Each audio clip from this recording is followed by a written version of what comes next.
The story I'd like to tell tonight is about two people who have a mental illness. One is a young lady who, I would say probably in her 30s, who found herself pregnant. She's homeless. Now homeless, you have to understand, not all homeless people are out on the street. Many homeless people are living, crashing at their friend's place or somebody who will allow them to come in. So this person was receiving services for her mental illness, but she was homeless, so she didn't have a family or a place that she could go to. And she found out that she was pregnant, and in the course of talking to where she was getting help for her mental illness, they suggested that she have an abortion because all the medications that she was on would have been harmful to the fetus, and in terms of her having a baby, it would have been harmful to her as well. Now, you can get on different medications, but for anybody who's going through a severe mental illness, switching medications is fraught with different types of problems. So she was, being counseled that she should have abortion, but she didn't want to have abortion. She wanted to have the baby. And so a friend of hers called Rita and said, told her the situation, and could Rita do anything? Well, Rita made some phone calls and was trying to find out more about the situation, and I'll tell you what happened in a little bit. But at the same time, her boyfriend, the father of the child, of the unborn child, he came and he wanted to know more about his spiritual life. So he contacted Rita and was talking to her about his spiritual life, and he had said that he gave up his drug habit and he gave up his addiction to drinking and wanted to be a good father. And so he was clearly looking for God. So we were both counseling and helping them through this process, but then she miscarried and she lost her child. And so she came to us and he came to us, and they were very, concerned and wanted to do something special for their child that hadn't been born. And they weren't Catholic, but they asked if we could do something. And we said, sure, we would be more than happy to celebrate the unborn life of your child. And so we met with them, and we came up with a liturgy that would help them through that process of grieving. Now, we decided we would have this liturgy in our chapel, which is off the church. We have a big, it's a big old church. And we have a beautiful chapel just off the side of the church, and it's called the Eden Chapel. And what is special and what I think is so important to this story is that the stained glass windows in the chapel show the Garden of Eden. And in the Garden of Eden we know it for everything God created is good. And so I think, the message for us in that is that everything God created, these two people who came to us, they are good people. And when we recognize their goodness, even though they have, a chaotic life, which was, I think, attributed to their mental illness, they are good people, and they want goodness. And when we can support people like that, the goodness comes out. And so that evening, when we were having the liturgy, when we were ready to start the liturgy, I should say, we didn't know who was going to come. We didn't know who would be there. The father, the unborn child, was coming, and the mother said she would be there. And we said, we'll invite anybody who would like to come. Well, we started late because the mother, when she was on her way to the chapel, she had second thoughts. She didn't know if she could go through this because she was at such a loss of her unborn child. But eventually she did show up. And when we started the service, there were 16 people there. Now both the mother and the father were estranged from their family, but the parents showed up of both. And there were about 8 other people who were homeless, friends of theirs who were homeless.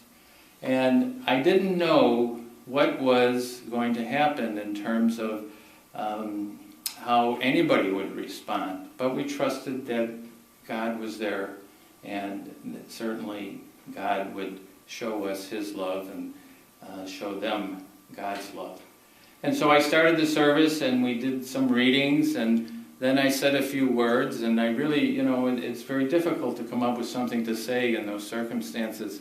And so I thought, well, I'll let them say something. Why don't I invite the mother and the father to say something? And so they did. First the mother got up, and then the father. And what they said, it was incredible.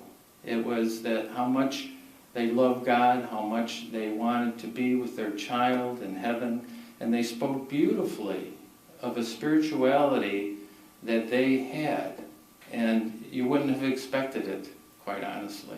But yet, the sense of God being present was so powerful. I say it was palpable in that room as they spoke about their unborn child. It was just such an experience for me and for Rita and for everybody who was present in that chapel. And when we went to the end of the service and they went out the door, and this I should have told you earlier, this was right around Christmas time. So as the door opens, snowflakes are falling down. It was like a Hollywood movie, quite honestly. Snowflakes are coming down and everybody's going out, and Rita and I are there, the last people, as we're watching them walk out onto the street on Belmont Avenue. And we both kind of looked at each other and we said, wouldn't it be wonderful to just keep this group together? Couldn't we just keep on going on meeting and sharing this experience of God? And we knew at the same time that was impossible because of their lives and the transitional nature of their lives. So it didn't obviously continue after that. But what it said to me is how God can be present, so strongly present, when we never know how that might come about. We never know, when that will happen. But for one brief moment in the chaotic lives of people who are dealing with such severe illnesses, and quite honestly, one of the reasons that their lives are chaotic is because we don't treat people with mental illness well in Illinois. We don't fund the programs that should help them. And so they find themselves on the street. They find themselves dealing with all kinds of problems. But for one moment, God was very strongly present in their lives.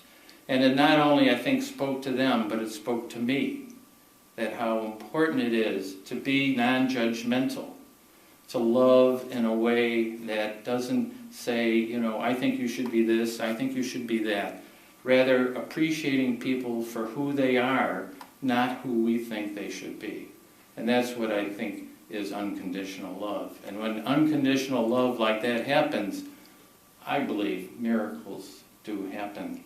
That I've seen that time and over the 30 plus years that we have been involved in ministry with people with mental illness. I have seen that happen time and time again. When we put faith into the situation, when we bring God into the situation of people's lives. And this is really what we're about here tonight, isn't it? It's bringing God into people's lives, whether it be people with mental illness, whether it be in our families, whether it be in our faith communities, whether it be in our neighborhoods. When we are loving in a way that is non-judgmental, miracles clearly do happen. And I think some of the points that I always say my ministry with mental illness, which I wouldn't necessarily have chosen to get into, but our oldest daughter has a mental illness, and so that is why we got in. We found NAMI, and NAMI, the National Alliance on Mental Illness, really, really helped us, and I got involved in it, and I became the state president in the 90s, and they said, you're a deacon, you get the churches involved. So that's what I've kind of been doing in the Archdiocese and on a national basis, as Jeff said. But what I have found is that everyone has dignity and everyone has value. And when we open ourselves up to the fact that everyone God created has dignity and has that value and has those gifts.